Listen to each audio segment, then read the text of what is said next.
Certo, pessoal. Oficialmente, boa tarde a todos os presentes. Uma felicidade imensa tê-los comigo nesta tarde. Antes de começar, senhoras e senhores, vamos dar a nossa dica da semana, que é este livro aqui, que ele entrega o assunto principal da aula de hoje. Esse é um livro que ele é um pouco de literatura, um pouco de história, um pouco de memórias, um pouco de geografia. O livro se chama Cisnes Selvagens e é escrito por uma autora chamada Yung Shang. O livro narra a história de 3 gerações de mulheres da mesma família que experienciaram muitos dos eventos históricos, geopolíticos mais relevantes da história da China. Isso do início do século XX até mais ou menos a Revolução Cultural, que finaliza na década de 70. Então, se você tem curiosidade, quer saber mais sobre China de uma forma mais recreativa, mais tranquila, mas nem por isso menos relevante, menos densa, leia esse romance chamado Cisnes Selvagens, da Yung Shang, que eu recomendo muitíssimo. Bom, agora vamos às atividades propriamente ditas. Já entreguei o nosso tema de hoje. O nosso tema de hoje, o início da nossa conversa é sobre China. Então, lá vamos nós. Bueno, falar da geopolítica da China é falar da geopolítica de um dos 2 principais países da atualidade. A gente sabe que nós temos uma potência há algum tempo, há algumas décadas, que são os Estados Unidos, que aguentaram todo o período da Guerra Fria, e nós temos outra em ascensão na atualidade, e aí quando eu falo atualidade, dá para falar que isso acontece há pelo menos uns 40 anos já, que é a China. Então, falar da China e falar da sua geopolítica é falar de um país com um território enorme, com uma grande diversidade natural. A China tem mais de 9 milhões e meio de quilômetros quadrados, senhoras e senhores. É isso mesmo, mais de 9 milhões e meio de quilômetros quadrados. E esse território gigantesco está organizado em termos administrativos em 23 províncias e 5 regiões autônomas. 2 dessas regiões autônomas, elas serão pauta da nossa aula. Qual que é a diferença de uma província para uma região autônoma, no caso da China? As regiões autônomas, elas acabam por ter uma maior diversidade étnica. A China tem mais ou menos 80% da sua população da etnia Han, que é aquele chinês do estereótipo, é aquele chinês de olhinho puxado, cabelo preto liso, aquele chinês magrinho. O chinês do estereótipo é o chinês Han. E a maior parte dos chineses, 80% deles aproximadamente, pertence a esse grupo e está concentrado especialmente na faixa leste do país. Agora, o pessoal dessas regiões autônomas, em regra, pertence a outros grupos étnicos culturais com outras referências. E aí, supostamente, eu digo supostamente porque é meio melindroso isso, o governo chinês concede uma autonomia extra para essas nações que estão dentro desse país gigantesco chamado China. Então, a China tem mais de 9 milhões e meio de quilômetros quadrados, a China tem 23 províncias, 5 regiões autônomas, 4 municípios e 2 regiões administrativas especiais. Uma delas nós citaremos, nós falaremos a respeito neste nosso encontro. Bom, vamos começar abordando a região de Xinjiang. Xinjiang, que está localizada no noroeste chinês. Repara nesse território vermelho aqui do mapa da China. Este território é Xinjiang. Essa região é simplesmente a maior área da China. Se você computar as regiões autônomas mais as províncias, nenhuma delas tem um território superior ao de Xinjiang. Nós falamos de mais de 1.600.000 quilômetros quadrados. Para você comparar, para você ter uma base, Xinjiang é maior, é 3 vezes maior do que o sul do Brasil. E ela tem uma população de mais ou menos 24 milhões de habitantes. Essa população de 24 milhões de habitantes é uma fração, é um número ridículo perto do 1 bilhão e 400 milhões de habitantes que a China tem. Maior parte deles, inclusive concentrada nessa faixa leste do país, especialmente entre os rios Azul e Amarelo. Nessas planícies entre os rios Azul e Amarelo é que se concentra a maior parte da população chinesa. Mas, em Xinjiang, nós temos esse número de 24 milhões de habitantes. Essa população de Xinjiang ela tem uma característica diferente, bem diferente daquelas de outras partes da China. Essa é uma população de maioria muçulmana. A população de Xinjiang, pessoal, tem maioria muçulmana. E é muçulmana, mas não é árabe. É muçulmana túrquica. Porque se você observar o território de Xinjiang, você vai ver que essa área ela faz fronteira com uma série de países da Ásia Central. Aqueles terminados em ão, sabe? Aqueles terminados em ão, Cazaquistão, Uzbequistão, Turcomenistão. A China tem até fronteira, pequena é verdade, com o Afeganistão. Então, essas populações da Ásia Central, notoriamente, elas são muçulmanas, mas não são árabes. E a população de Xinjiang está nesse cenário. É uma população muçulmana, mas que etnicamente pertence ao grupo uigur, que é um povo túrquico. Então, essa é uma área bastante complexa da China, com uma diversidade étnica que tem se revelado desafiadora para o governo chinês. Tanto é verdade que uma das principais críticas que a China recebe nos últimos anos é pelas suas políticas de assimilação dessa população uigur.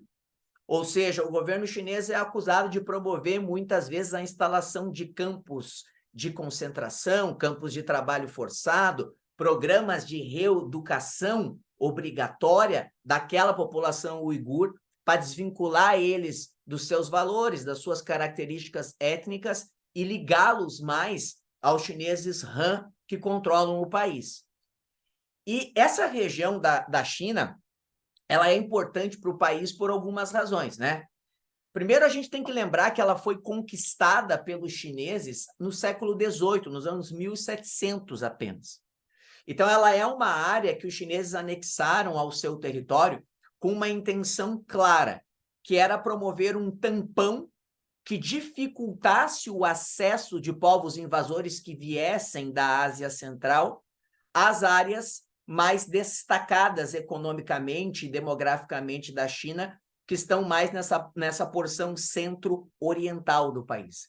Então, Xinjiang foi conquistada inicialmente para ser um escudo, uma proteção que isolasse, um tampão que impedisse a entrada de povos da Ásia Central nas áreas mais ricas, mais densamente povoadas, mais relevantes econômica e politicamente falando da China.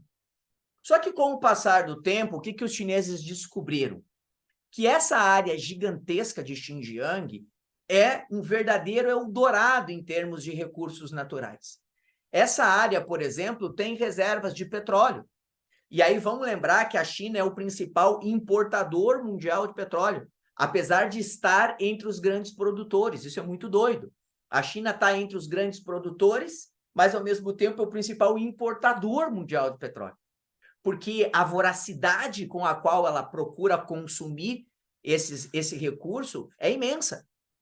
E Xinjiang é uma parte da China da qual se extrai petróleo. É uma parte da onde se extrai gás natural. É onde se extrai também carvão.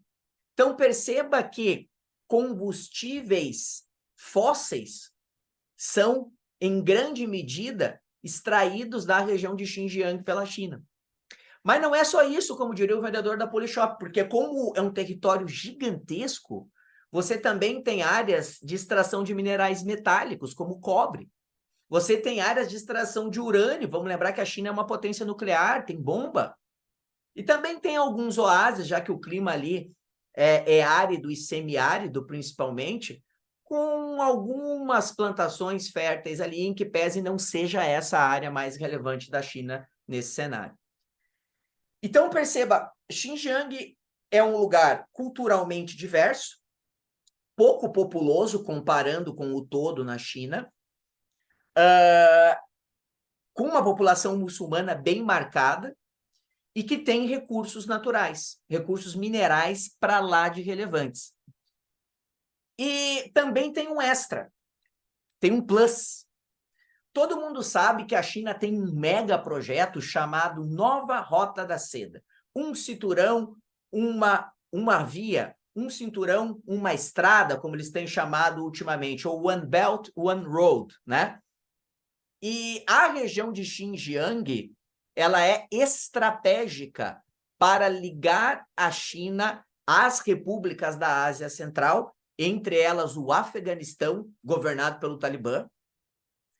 Então, Xinjiang tem uma importância econômica por causa da mineração, tem uma importância estratégica porque é por ela que vão passar meios de transportes e meios de comunicação da China com a Ásia Central, que é uma região na qual a China quer projetar o seu poder. E então ela tem todo esse destaque dentro da China e, claro, por essa diversidade étnica, ela acaba tendo uma série de movimentos separatistas também. Aí, galerinha, nós vamos para uma outra área chinesa, que inclusive é perto de Xinjiang, que é o Tibete, né? Então, se você observar aqui no mapa vermelho é Xinjiang, mas embaixo, essa outra região enorme da China é o Tibete. O Tibete que também é classificado como uma região autônoma. Então, Tibete e Xinjiang são 2 das 5 regiões autônomas que a China possui. O Tibete também é absurdamente grande. O Tibete tem 1.200.000 quilômetros quadrados. É muita coisa. 1.200.000 quilômetros quadrados, só para você ter uma noção, é 2 vezes o tamanho da Ucrânia. É quase 4 vezes o tamanho da Alemanha. A Alemanha tem 350.000, a Ucrânia tem 600.000 quilômetros quadrados. Então, é uma área muito significativa. Só que olha como o Tibete é pouquíssimo povoado e populoso. O Tibete tem apenas 3 milhões de habitantes. E a exemplo de Xinjiang, tem diversidade étnica, tem um vínculo muito grande, o tibetano tem um vínculo muito grande com o budismo. Eles reconhecem o Dalai Lama, que é o chefe religioso, como chefe político deles. Só que, a exemplo de Xinjiang também, o Tibete tem muitos recursos naturais, com destaque para ouro, prata, cobre, carvão e algo preciosíssimo, que muitas vezes não nos damos conta: água. O Tibete é conhecido como a região da Torre das Águas na China. Vários rios importantes têm a sua nascente nos planaltos tibetanos, nessas regiões do Tibete. Então, para a China assegurar o controle do Tibete é assegurar o controle sobre recursos hídricos. Por exemplo, a nascente do rio Yangtze, a nascente do rio Mekong, que são importantes rios que atravessam a China, estão lá. E sobre a questão da situação política, também é uma área com movimentos separatistas. A China anexou o Tibete em 1951, logo depois da Revolução Comunista de 49, uma das primeiras medidas do Mao Tse-tung para reestabelecer a soberania chinesa sobre o seu território, vamos dizer assim, foi promover essa anexação do Tibete em 1951. A exemplo de Xinjiang, também tem críticas ao governo de Beijing, ao governo de Pequim, por políticas de assimilação, supressão cultural das populações tibetanas. E também há uma porrada de críticas e acusações por violações aos direitos humanos. Nos dois casos também, gurizada, o que está acontecendo? O governo chinês tem procurado incentivar a imigração de chineses Han, que é a maioria étnica do país, para tentar transformar os uigures e os tibetanos em minorias nos seus próprios territórios. Aí a gente muda um pouco a pauta, né? A gente está falando de geopolítica, mas a gente não vai falar agora de questões mais vinculadas a aspectos étnicos, religiosos, né? Que é comum ao Tibete e que é comum a Xinjiang. E ainda tem um outro ponto que é comum aos dois, porque em ambos os casos, a China vê essas áreas como tampões.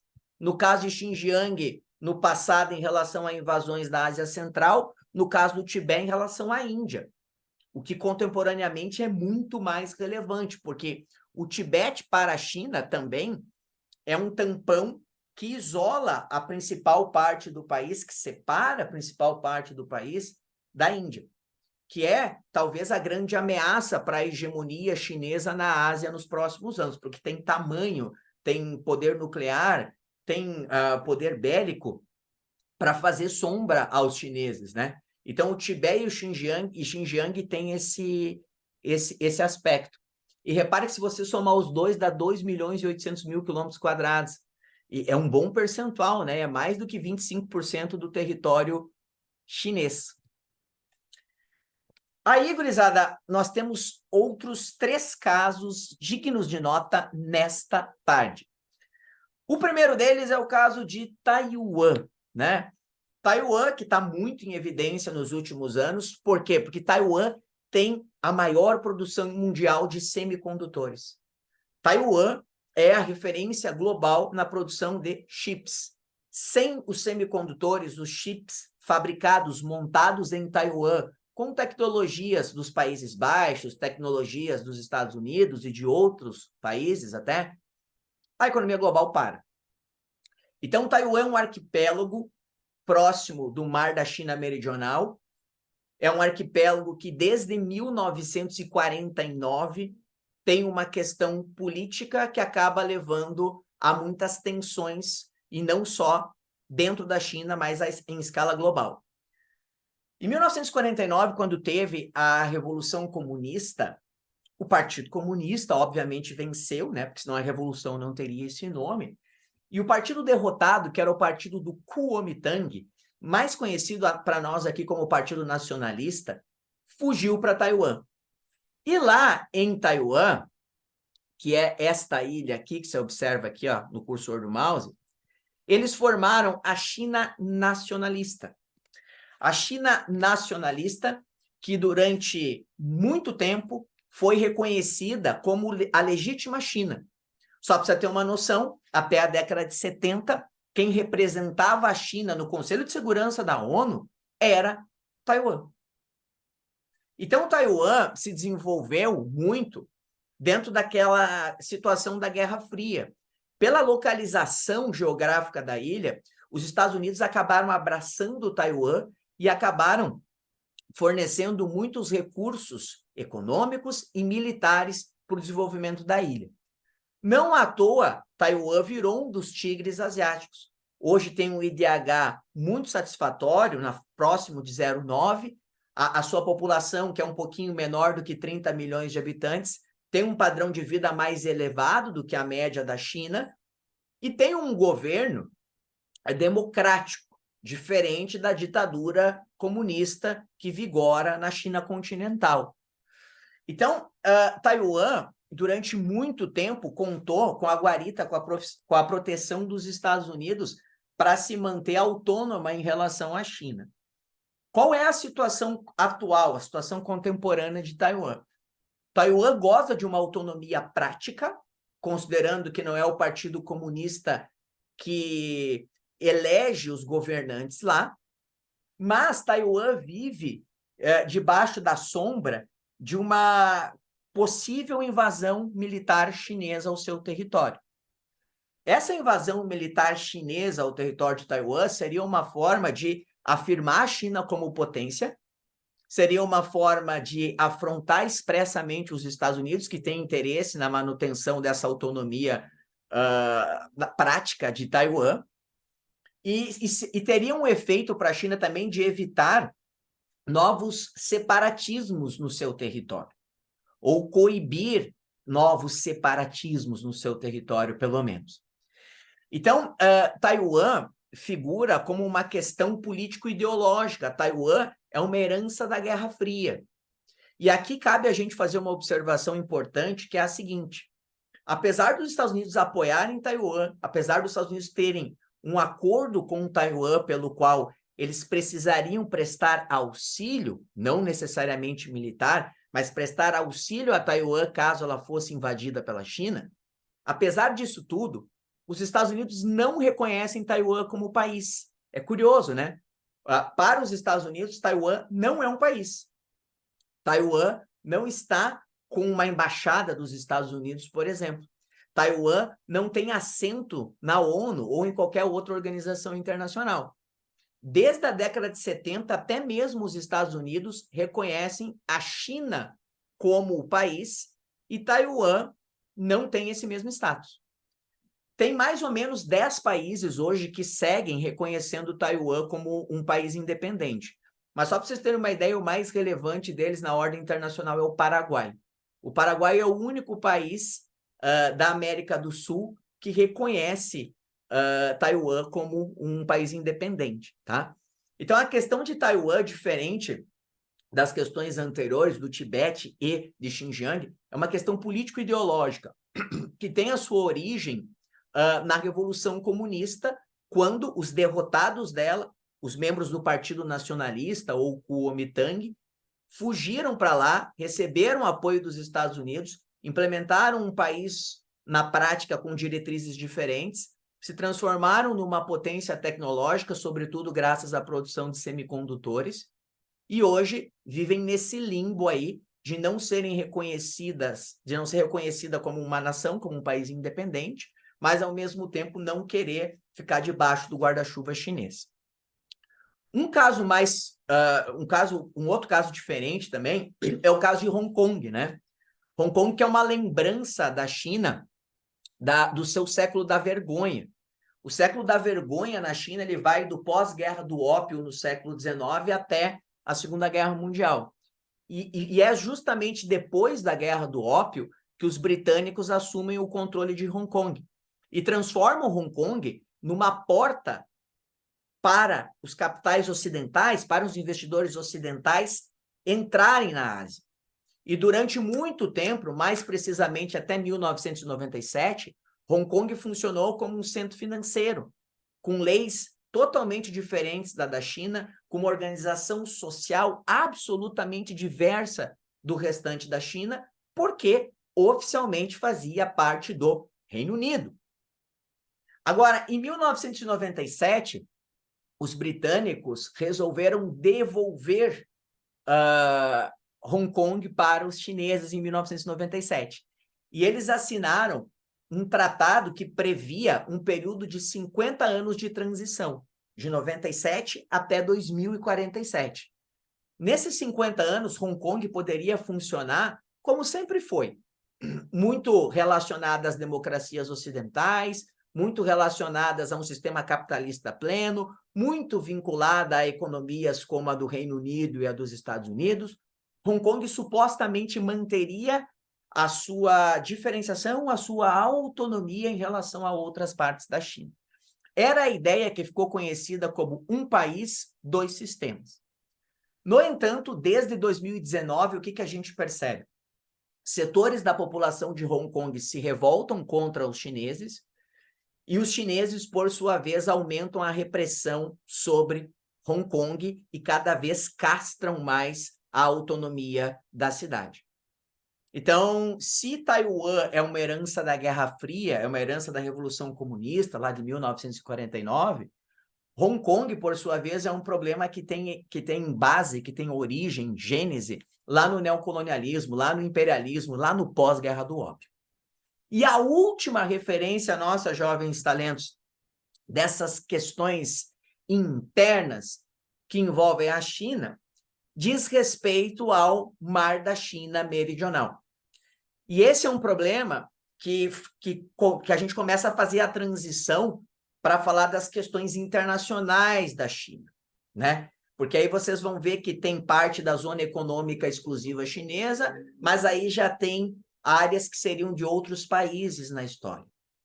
Bom, o que a China tem em relação ao mar da China Meridional hoje? Uma reivindicação.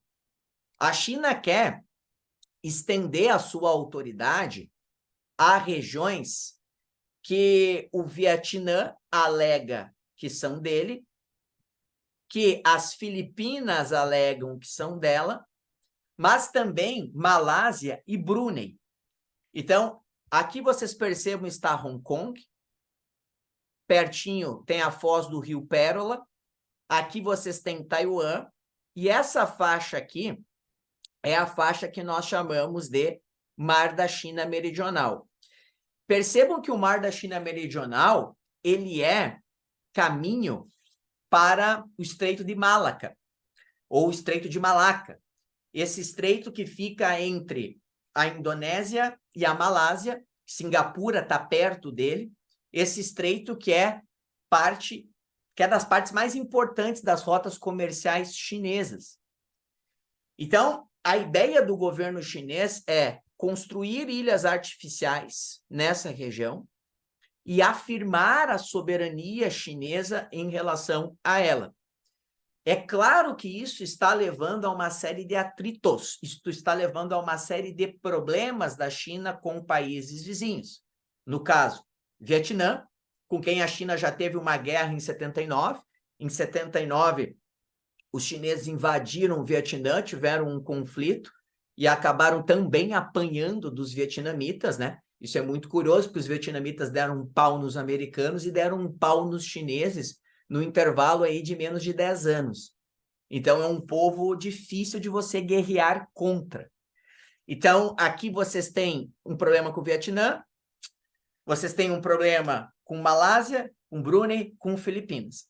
É óbvio que os Estados Unidos tentam se aproveitar dessa expansão chinesa nessa região para fortalecer a sua política de alianças com esses países, com esses países que, inclusive, são membros da ASEAN, que é um bloco econômico, a Associação de Nações do Sudeste Asiático, que tem outros países, além desses 4, com quem os Estados Unidos tentam articular uma maior proximidade. Então, vejam o seguinte, a China tem hoje alguns problemas internos de secessão, de separatismo, né? Os quais ela não está disposta a deixar acontecer, a deixar se desenvolver, especificamente Xinjiang e Tibete, que são problemas com uma conotação étnica, religiosa. Esses dois são problemas muito atrelados à segurança nacional chinesa e à questão econômica no que tange à extração de minerais, sobretudo a mineração, né? No caso do Mar da China Meridional, de Hong Kong e de Taiwan, que é o outro lado do país, como vocês podem perceber aqui, o que nós observamos? São questões de soberania nacional para a China, né? A China não quer que os Estados Unidos influenciem na sua porta, que é Taiwan, né? A China não queria os britânicos em Hong Kong mais, assim como ela não queria os portugueses, né? Isso é curioso, porque antes de Hong Kong ser devolvida aos chineses, os chineses também tomaram a cidade de Macau dos portugueses. Então, as duas regiões especiais da China são Hong Kong e Macau, né, com uma administração especial. Hong Kong muito ligada aos britânicos e Macau muitíssimo ligada aos portugueses, né? E nos anos 90, as duas áreas foram retomadas pelos chineses. E o ponto mais sensível hoje, junto com Taiwan, né, é essa questão da expansão da China no Mar da China Meridional. Essa é a região que a gente precisa prestar mais atenção, ter mais cuidado, tá? Porque uma tensão aí, uma guerra aí, significaria um estrago global muito significativo. Então, galera, a China é o país que tem a segunda maior economia do mundo, né? Ainda está atrás dos Estados Unidos, se a gente considerar o critério do PIB nominal.